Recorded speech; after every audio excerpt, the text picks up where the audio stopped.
Welcome to Gaia's Love, a podcast to guide you home into your human journey here on Earth.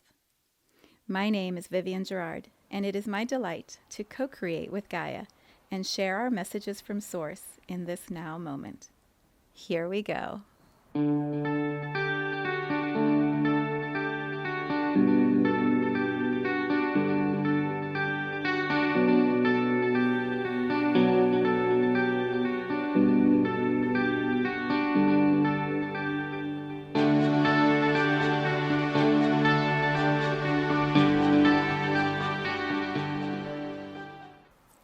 Episode 476. It is Thursday here in Cincinnati. It is a week after the messy construction episode from last week. The house is a lot quieter. The sunshine is brilliant outside. And I arrive here still a little messy, a lot in the unknown. Not a little, a lot in the unknown. And so the title for today is Re-orienting.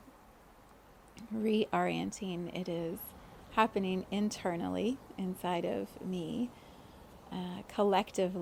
externally in what I'm doing with my time and how I'm moving through my week, and then collectively, astrologically, as we are all moving into this new month, settling into the ripples from the eclipse season, the intensity that was April, opening up to the intentions for the new moon. It's called a super moon next week on Tuesday. Yeah, here in the Midwest, it is a time of blooming. It is absolutely gorgeous outside. The flowers, the perennials are all coming up. The trees have gotten their green leaves. The grass is like that beautiful, lush green. It is just this time of flourishing. And so it can be disorienting when we see the cycles so steady and yet inside we don't feel the same, or we don't feel as clear on our path, or like we know what we're doing. And so I'm bringing that energy transmission through here for me, for all of us, of it's okay to be in that space. It's okay to be in the messy unknown. I'm not quite sure what it's going to look like, but I've made this decision, and so I'm going to make it the right decision, even if I don't quite know where it's going to take me. Esther Hicks says that all the time.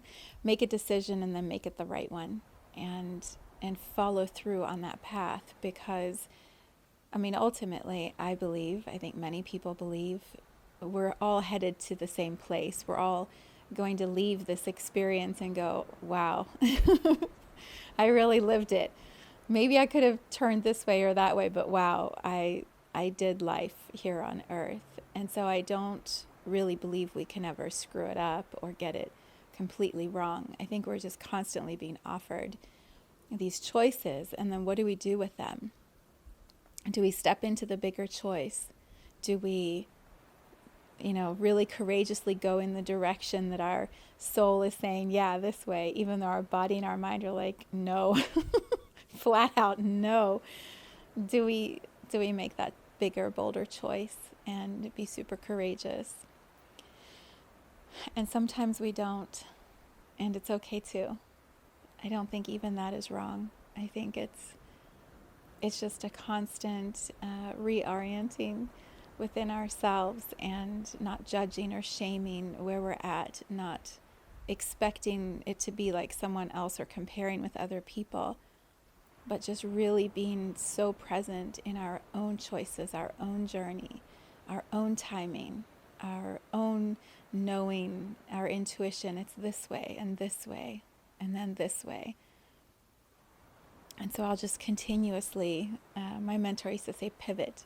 We just pivot. We realize this isn't working, or this isn't the optimal choice, and we pivot and we go in a different direction.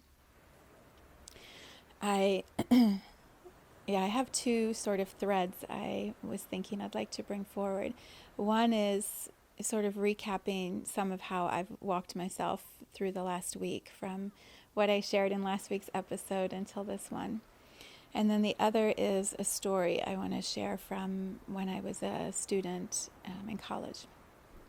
So I'll start with this past week.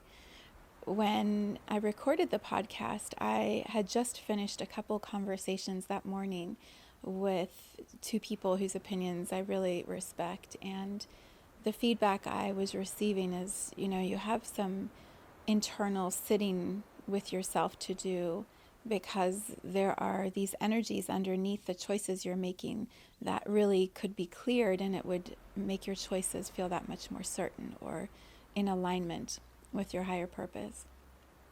And one of the biggest layers was grief. And, in the Rich Girls Reels I was talking about last week, the new format that I'm trying, the choice I've made that I'm making the right choice, that one that's like pushing me so hard right now. I had shared about the light medicine that I created when we went into quarantine in 2020 with COVID. I just felt so compelled. I'm like, we have all of these symptoms that everyone is talking about as a collective humanity, and we're giving medication for it or vaccines for it. But what if there's another form of healing, another way of bringing medicine to people? And what if it's through light, if it's through visualization, and everyone has access to it? It's universal consciousness, but we're directing it in a specific way to symptoms or illness in our bodies. It was like taking the incredible work of Louise Hay in You Can Heal Your Life, and then adding my extra to it, my understanding, my interpretation to what she had already created. And so I created 11 light protocols that address specific symptoms. So there's one for fear, for breathing, for grief, for adrenals, digestion, bowels, sight, ringing of the ears, a lot of things that we work with when our consciousness is expanding and more energy is coming into our bodies. How do we integrate that energy and release the resistance that our body is trying to hold on to keep us safe? Well, one of the light protocols is for grief, and I've listened to it before, and I've had many people tell me how powerful it is, and I was like, well, I'm going to take my own medicine. I'm going to sit down and I'm going to listen to the light protocol. And so on Saturday morning, I went for my run, and then I climbed into the bath, which is my portal for healing, and put on the light protocol and cried and cried and cried, and felt like the point of that light protocol, I'll give you a little hint. The point of that light protocol is the level of grief that we feel is in direct proportion to the intensity of the love that has been lost or completed. So if we are grieving someone who's died, the intensity of the grief is directly showing the intensity of the love that we had for that person while they were here. If it's a person who's in a relationship that leaves us and suddenly we're no longer partners or friends or playmates, the intensity of the grief is in direct proportion to how much they mattered to us. And so the layers of grief, as you allow them to move, as we visualize light in the way that I guide it, I see grief as like a gray fog inside of our bodies, this really heavy, dense fog that makes it hard to breathe, makes us hard to open our hearts back up again, because we're almost suffocating in our own emotional turmoil. And so as we start to move the grief by visualizing light coming in, I see it as pink light, compassion. As that comes in and we transmute the gray fog and allow it to move, we start to find the gift underneath that.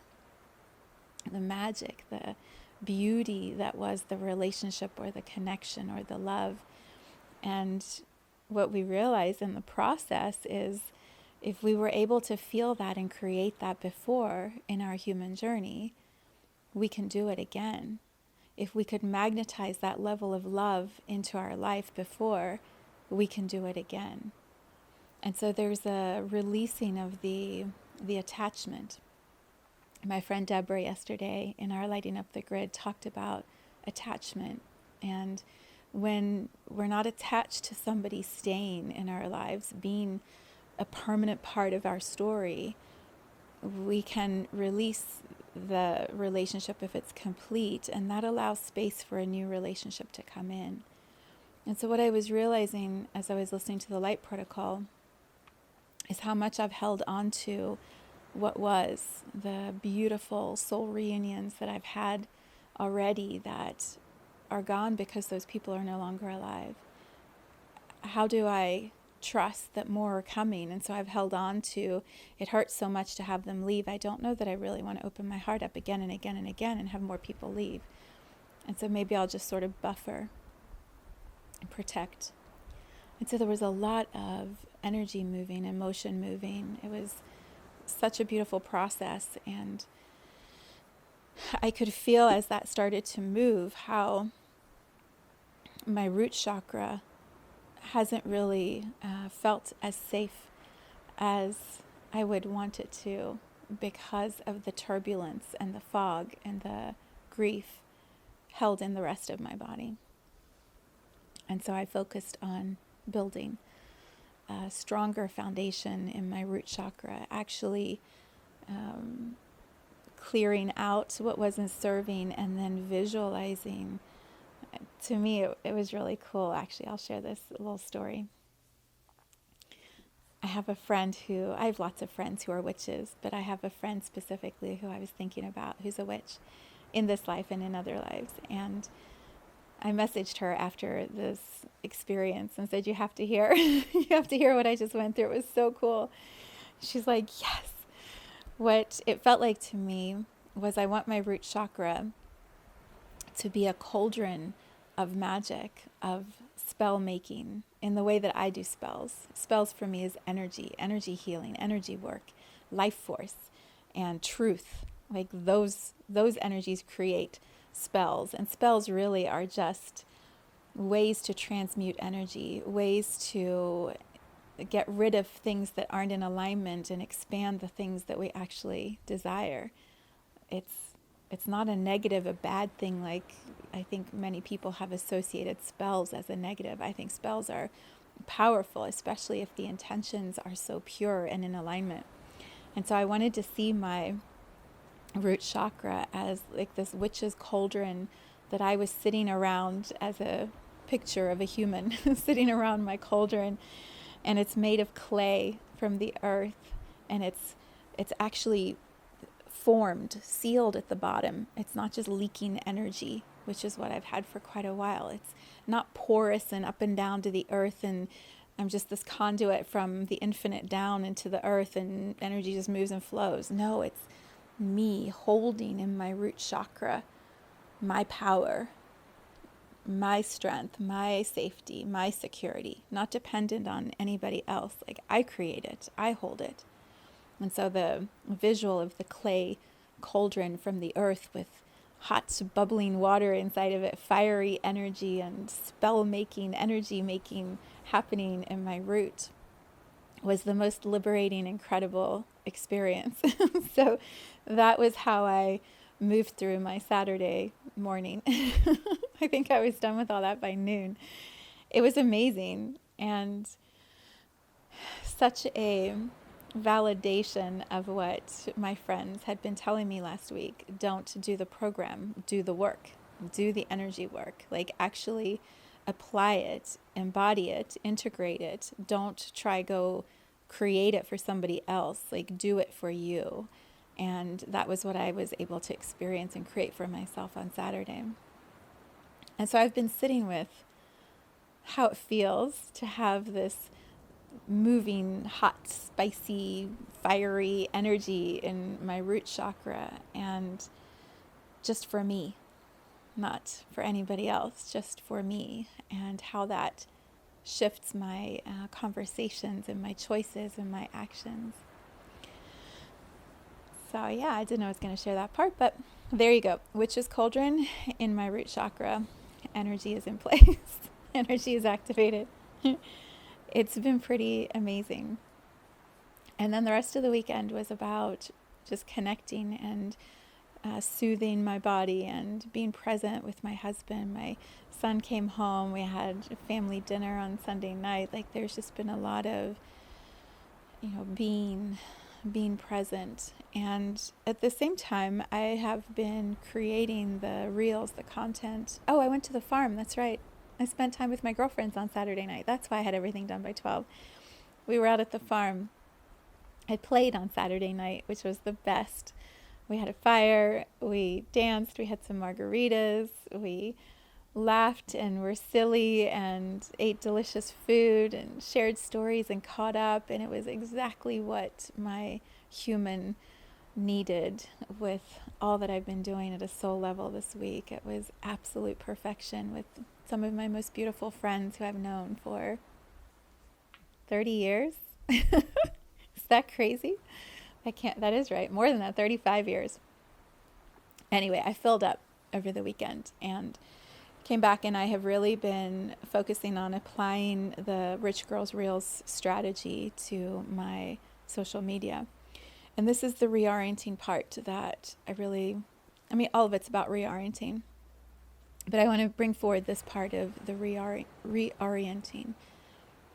You hear about beginner's mind to truly come to a process or an experience or a situation in your life fresh with no preconceived ideas and have a beginner's mind. Start over. Just try it again from a whole different perspective.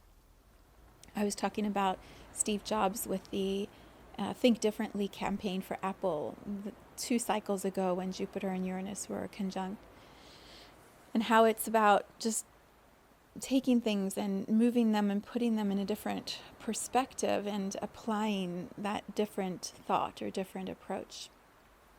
It has been so challenging for me this week to look at how I share my work with the intention of conversion, the intention of, I'm not just sharing this so that you receive it and have an inspiration or a smile or you feel better. I'm sharing this so that it activates you to want more, to come listen to my meditation, to follow through and buy some of, like, the light medicine is something I've really been promoting this past week. Purchase these light protocols and then apply them, do something with them. It's this converting the energy to create action, to move someone to another point in their journey, not just meet them there and celebrate that that's where we all are, but to create action. And that's a whole different mindset. It's beginner's mind for me in my marketing. I do that in my energy sessions. I do that in my community. I show up and we're all about action and conversion and shifting the energy, but not in my marketing, my social media presence. And it's a new language. It's really been uncomfortable for me to look at my content and feel how I can share it in a way that, like, sells or invites in this different way. It's pushing all my comfort edges, but make a decision and make it the right one is my approach. And I am full on committed to doing this and seeing where it takes me. Which leads me to the story I wanted to share of Costa Rica when I was studying in college. I was thinking about this morning when I was on my run, that so many times in my life I've pivoted. I've been in a situation that's felt very uncomfortable, and I have made a choice that shifts the energy and moves me in a different direction. And so I know that experience of wobbliness, the unknown, the void, the reorienting. I know what that feels like. And I always think it's going to be less uncomfortable the next time, and it isn't. The only thing that serves me is I have evidence that I made it through before. I have proof that each choice led me to something more in alignment or the next expression of myself. There were gifts after the choice. And so staying in alignment and holding steady with the choice brings me to a better future, a better experience. And so the moment of choice from when I was in Costa Rica came through this morning. I love this story. So when I was in college, I Well, first off, I went to college for a year right out of high school and loved it. I went away to Butler University in Indianapolis, which is a couple hours from Cincinnati. Lived on campus, made some friends. It was amazing. And then they raised tuition 10%. And it was already at that time $14,000 a year. I had a scholarship for $10,000. And I was like, okay, I'll take school loans for $4,000, which doesn't sound like a lot, but this is 35 years ago. So it was a lot back then. And I didn't have it, and it was all loans. And I didn't want to have tons and tons of loans. So I decided 10% increase in tuition is just going to keep going up. I'm going to have to keep paying more and more. I don't know that I want to actually do this. I think I'm going to drop out for a while and live at home and figure out what to do next. So I did that. Started working, made some money, met my first husband. We moved in together. And then when I was 21, maybe, it was a few years, I decided to work part-time, like 30 hours part-time, and pay for school and go back to a local college near me. So I did, and I was studying international business. So I was doing management and Spanish, and I was learning Spanish.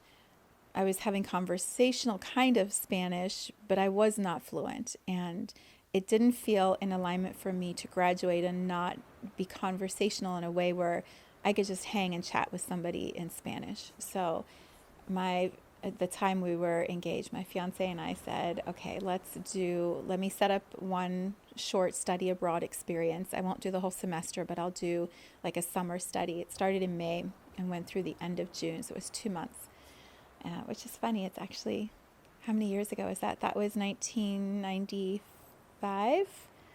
So it was almost 30 years ago. Yeah, wild, right? So crazy. So crazy. Anyway, I signed up to go to Costa Rica through a program that was run through the University of New Orleans. And so I flew down to New Orleans and then flew over to Costa Rica and stayed with a local family in a little town called San Ramon, which is about an hour outside of San Jose. And this is way back before Costa Rica was a popular tourist destination. It was a South American country, Latin American country, with very poor roads and transportation issues, communication. Technology was not as good, so there was no internet really back then, emails, cell phones, no. So we would use a regular phone, my fiance and I at the time, to call each other. Oh my God, I think our phone bill for the 2 months was like $1,000. It was crazy because that was the only option we had. And then sending letters, and it was a whole thing. But I landed there with this group of people, students I'd never met before. I knew nobody. I was not fluent in Spanish at all. I was a gringo, rubia, blondie in this culture that looked so completely different and felt so different than me. And we were not in a big city. We arrived in the city and then we took a bus. And so we pulled up to this little tiny town center in this little town in the mountains, and we were dropped off. That's not true. We pulled up, we got out of the bus with our suitcase and our stuff, and then we were matched up with a family and sent home with a family. And so I landed with a family. It was a young couple, and they had a couple little children, and they lived further away from town. They weren't within walking distance. And so we drove. There was an issue with water at the time. You know, our systems aren't quite as in alignment with the water that was available at that time in Latin America. Maybe it's been improved, but you know, there was a lot of don't drink the water, you're going to get sick. And also there isn't a lot of bottled water available. So what do you do? And I love ice, which is a whole other situation when you're traveling. So I go to this house and I settle in, and I am exhausted because of all the travel and wrapping up school for the semester and immediately getting on the plane and, you know, just that. But then also the emotional, okay, you're going to be here for 6 weeks doing this life with this family you don't know. And my best friend was going to come meet me at the end and spend a week and do a little vacation. So I had that as my like highlight at the end. But the amount of time when you're in your early 20s, 6 weeks is forever. Now it wouldn't be that big a deal. Back then, with no communication, no access, no apps, no cell phone, it was intense.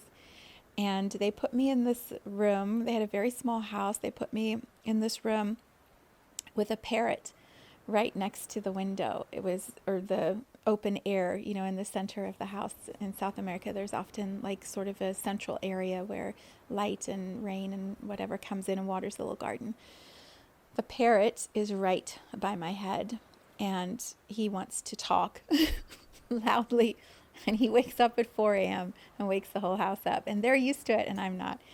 And so I didn't sleep very well the first couple nights. I was adjusting to the food and the water, and it was a mess. I was a mess. It was all a mess. There was not a lot of support. I didn't quite know how to handle it. And there arrived a moment, this is the point of the story. There arrived a moment where I was offered a choice. I was talking to some of the other students, and there was an opening at another house. They already had one student there. His name was David. He was also an older student. Because I was older, I'd gone back to school. Most of them were 19, 20-year-old kids just there for the party and the alcohol, because you could drink under 21, and the adventure of being away together and all of that. They weren't really there necessarily to study Spanish. They were just getting some credits and having some fun. And New Orleans to Costa Rica is not as far as Cincinnati to Costa Rica. So it was just a little trip for them. For me, it felt like a much bigger deal. I was offered a choice. I could stay where I was, or I could disrupt the setup and take all of my stuff and move into this other house where there was an empty room and be the second student in this house with a woman whose name was Daisy.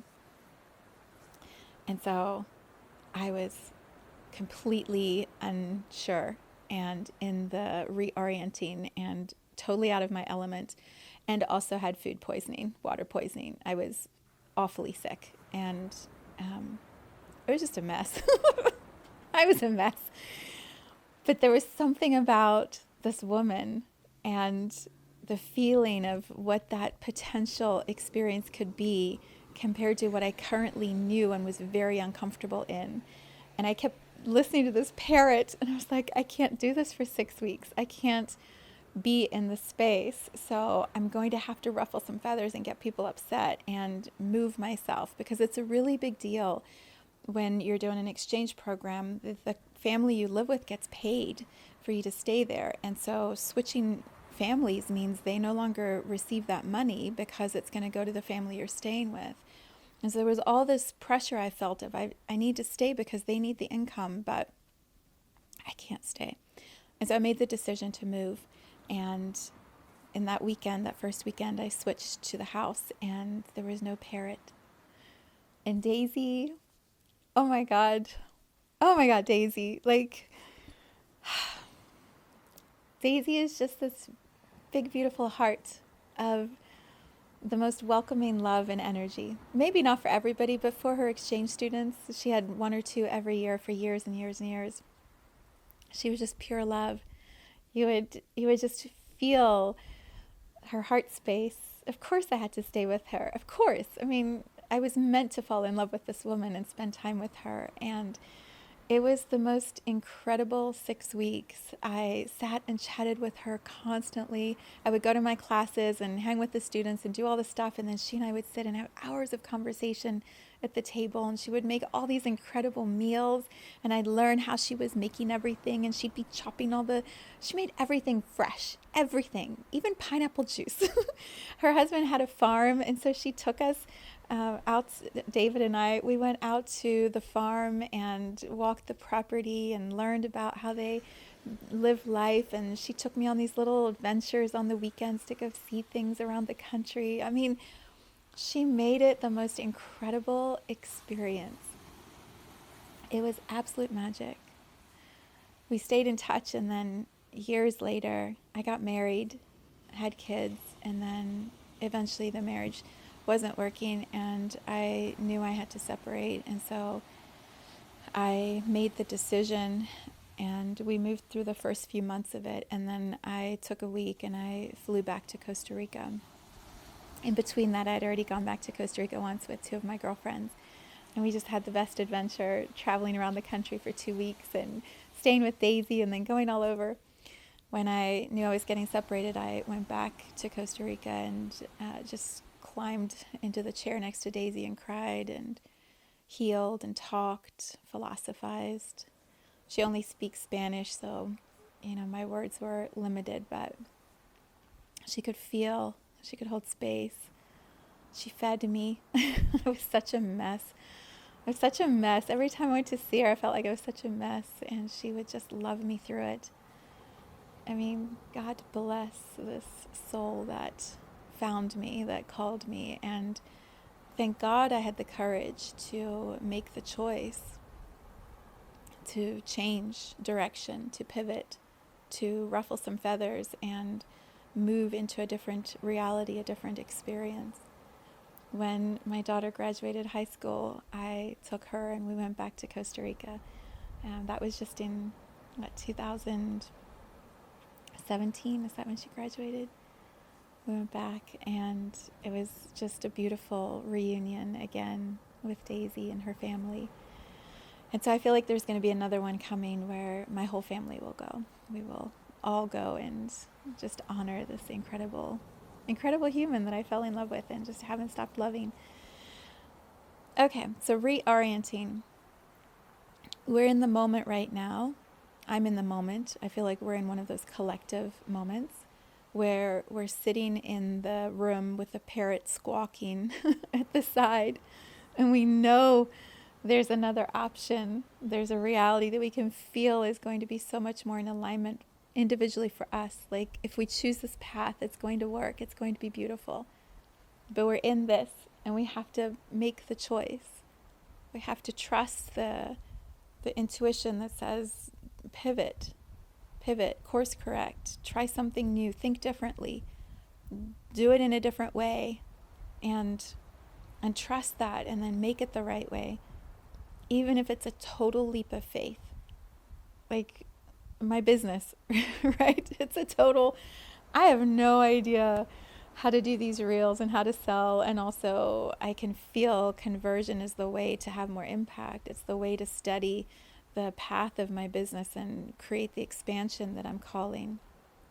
And so I make the choice and I make it the right one. And for you, it may be a relationship. It may be your health. Maybe there's a decision that you just know you have to make. And if you don't make it, it's going to be the parrot squawking in your head, which some people love parrots. And so not every choice is for every person. There probably is someone every year who went after that who was like, oh my God, the best part of the trip was the parrot. I love the parrot. And for me, I was like, I can't. I just need hearts and love and cuddling and mama energy. My Spanish mama, like that's what I need. It's so unique to each one of us, and nobody can tell us what that pivot is or what the right pivot is. We have to decide. We have to make the choice. And then we have to honor that choice and walk it and embody it and give it everything we've got. And then see where it takes us. And then you know what? We might have to pivot again. We might have to course correct again. Pluto in Aquarius is going to be, how did Pam Gregory describe it? She said it's going to be in leaps and then pauses. Quantum leap and then steady and integration. We might do this course correct right now, this pivot, steady in it. It was the right choice at the moment. It took us out of the parrot energy and it put us more into alignment with our heart chakra. But 6 months, 5 years, I don't know, there might be another one. And we have to course correct again and pivot again. And then align with that and steady ourselves in it. And so can we just trust each time we feel the reorienting and create the space for it? Do the energy work, do the healing within ourselves, and walk ourselves into the next expression. Of course we can. If I can do it, anybody can do it. So that is where I'm at. I would absolutely love your feedback. I would also love for you, if you don't follow me on Instagram, to come over there. It's infinite.embodiment.in. Gaia. Follow me over there and then tell me, like, what do you think of what's happening with my Instagram reels, and how do you receive them? What is it activating you? Maybe as you watch one, you're like, oh, I actually want that free meditation that she's offering, or I want access to the light protocol, so I'm going to go pay the $33 and get all 11. Like, I'm interested in that. Maybe it'll activate something in you, or maybe it'll activate you to share what I do with other people. And so, I invite you more into my world, into what I create and what I share, and I welcome the feedback. I used to be like, don't tell me. If you don't like it, don't tell me. And now I'm like, okay, I can handle constructive criticism. If you don't like it, tell me. And then I'm going to take that feedback and apply it, and I'm going to get stronger and better and more in alignment with what I'm here to do as a soul.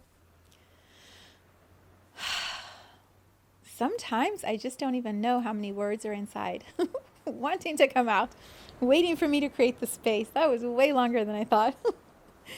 But I need to go create and post my reel for today. So that is what I'm going to do next. And then I'm going to go play this afternoon. One of my friends is coming over with her baby, and we're going to go splash in the pool because it's gorgeous outside. And then I'm going to mow the lawn, because that's what I do in the summer. I mow the lawn and I meditate. And tomorrow, my son and I are going to go up to school and clean up his apartment, pack everything in the car, and bring him home for the summer, which is just the greatest gift. Don't know how many summers he will be in the same city as me, but for right now, it is so much fun. All right, there you go. We have a new moon next week. If you're on Insight Timer, I just uploaded a new moon meditation, so go check that out. It's a super moon. I will be creating new moon content if you don't watch that or receive that. Those are really fun energy readings with tarot. And so I'll be creating all of that on the new moon. I think it's Tuesday or Wednesday next week. And then we'll just keep moving forward through this amazing month of May. I'm sending you so much love. Thank you for being here with me. Thank you for tuning into this vibration of pure love. Let's take this message of Gaia's love out into all of our relationships and communities today. So much love from my heart to yours.